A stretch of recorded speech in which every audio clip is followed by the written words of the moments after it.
আসসালামু আলাইকুম। আমি খাদিজা সাতক্ষীরা থেকে বলছি। খাদিজা লাইফস্টাইল ব্লগ থেকে আপনাদের সবাইকে ওয়েলকাম করছি। আশা করছি যে যেখান থেকে দেখছেন সবাই ভালো আছেন, সুস্থ আছেন। আলহামদুলিল্লাহ, আমিও আমার পরিবার নিয়ে অনেক ভালো আছি। আজ ভিডিওটা শুরু করেছি দুপুর থেকে। এখানে আমি জর্দা ভাত রান্না করব, তাই কিছু পোলাওয়ের চাল আমি ধুয়ে নিচ্ছি। ধুয়ে পানি ঝরিয়ে এটা রেখে দিব। এখানে আমি চুলায় রান্না বসিয়ে দিয়েছি। এক সাইডে আমি দুপুরে রান্না করে নেব, আর এই জর্দা ভাতটা আমি রান্না করে নেব। এটা বিকেলে নাস্তা হিসেবে আমরা খাবো, সেজন্য রান্নার সাথে সাথে এই নাস্তাটাও আমি বানিয়ে নিচ্ছি। একসাথে বানিয়ে রেখে দিচ্ছি, পরে যাতে আর আমাকে চুলায় ঝামেলা করতে না হয়। এই রান্নার সাথে আমি জর্দা ভাতটাও রান্না করে নেব। এখানে আমার ভাত হচ্ছে, আর এখানে মিষ্টি কুমড়া দিয়ে চিংড়ি মাছ রান্না করতেছি। এখানে মিষ্টি কুমড়াটা আমি কষিয়ে নিচ্ছি।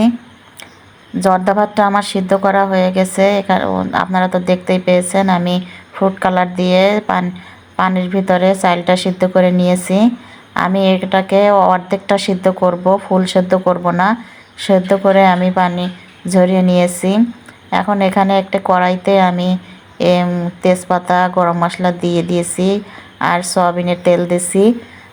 আপনারা চাইলে বাটার দিতে পারেন, ঘি দিতে পারেন। আমিও ঘি দিব, কিন্তু শেষের দিকে দিব। এখন আমি সামান্য সয়াবিন তেল দিয়ে দিয়েছি।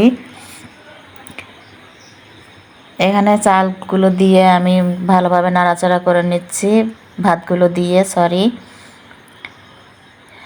এখন আমি এই যে ভাতের সাথে চিনি মিশিয়ে দিচ্ছি। আপনারা আপনাদের টেস্ট অনুযায়ী যেরকম মিষ্টি খাবেন সেই অনুযায়ী আপনারা চিনি অ্যাড করতে পারেন। আমি এখানে লবণ দিয়ে দিচ্ছি। ভাতটা এতক্ষণ অনেক ঝরঝরে ছিল, চিনি দেওয়ার পরে একটু আঠালো আঠালো হয়ে গেছে। এটা নিয়ে কোনো চিন্তার কারণ নেই, এটা ঠান্ডা হয়ে যাওয়ার পর আবার ঝরঝরে হয়ে যাবে। এখানে আমি কিছু গুঁড়ো দুধও দিয়েছি। এখন আমি এই যে কিছু বাদাম অ্যাড করব। এখানে আছে কাজু বাদাম, পেস্তা বাদাম, কাঠবাদাম, চীনা বাদাম, আবার কিছু কিশমিশও দিয়ে দিব। এই যে কিশমিশও দিয়ে দিলাম। ভালোভাবে আমি এটাকে নাড়াচাড়া করে মিশিয়ে নিব। অন্য সাইডে আমি এই যে লাউ দিয়ে ডিম দিয়ে নিরামিষ করব, সেই জন্য মশলা কষিয়ে নিচ্ছি। আর এখানে আমি জর্দা ভাতের সাথে শেষে ঘি দিয়ে এখন নামিয়ে নিয়েছি। এই যে আমি লাউ রান্না করব, সেই লাউটা এখন কষিয়ে নিচ্ছি। আমি লাউয়ের সাথে আজকে চিংড়ি মাছ দেইনি, এখানে আমি ডিম ভেঙে দিয়ে লাউটা নিরামিষ রান্না করব।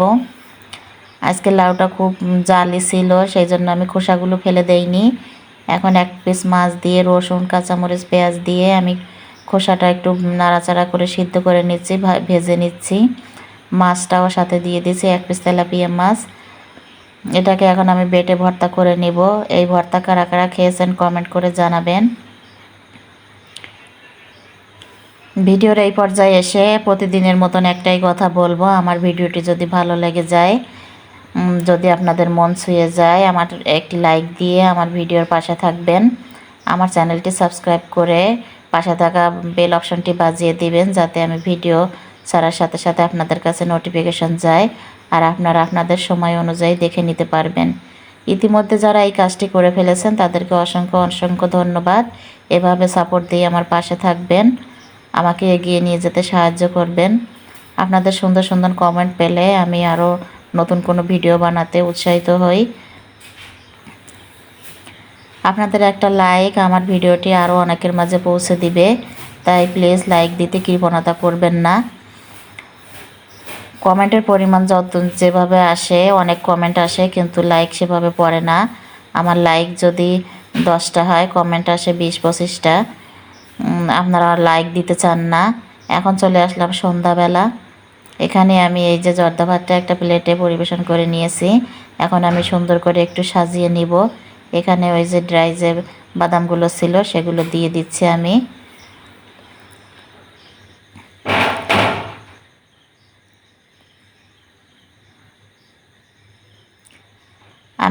বাদামগুলো দিয়ে দিছি, কিছু চেরি ফল কেটে দিয়েছি, আর সুইট মিষ্টি দিয়ে এখন আমি সাজিয়ে নিচ্ছি।